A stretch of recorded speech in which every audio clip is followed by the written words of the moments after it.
helt centrale historie i påskeberetningen er historien om disciplene, som svigter, og som den opstandne kommer tilbage til og tager i sin tjeneste og sender ud for at fortælle historien videre. Mest markant handler det om apostlen Peter.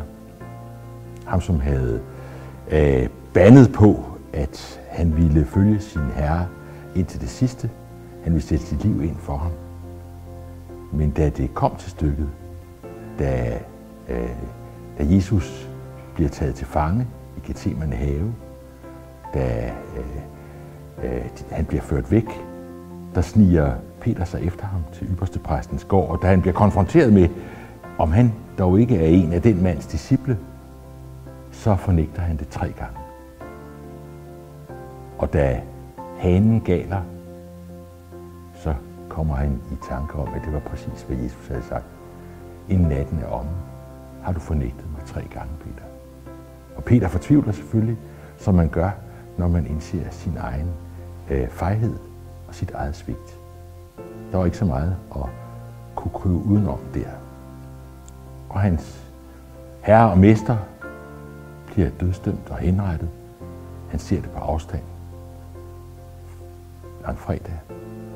Og han sidder og krymper sammen med de andre disciple dagen efter.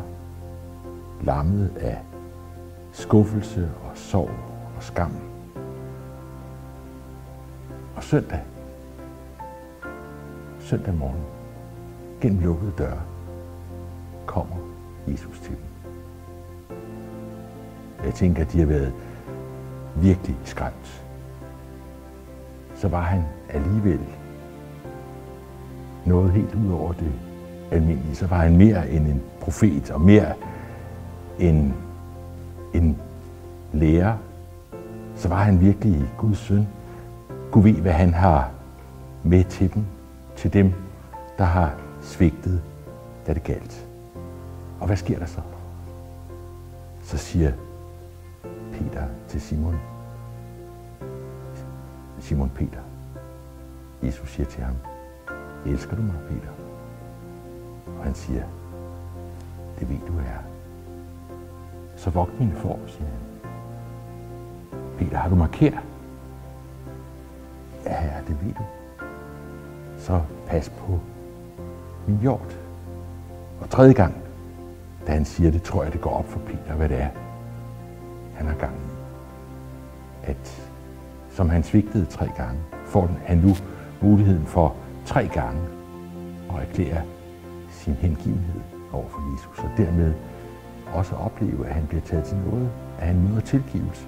At der er altså en, der ikke ser væk fra det, han har gjort, men som tværs igennem det, han har gjort, siger, jeg kan bruge netop dig. Netop dig kan jeg bruge til at fortælle den her historie videre. Historien om en Gud, som vil os, som holder af os, som vil bruge os, som vi er, på trods af vores svigt.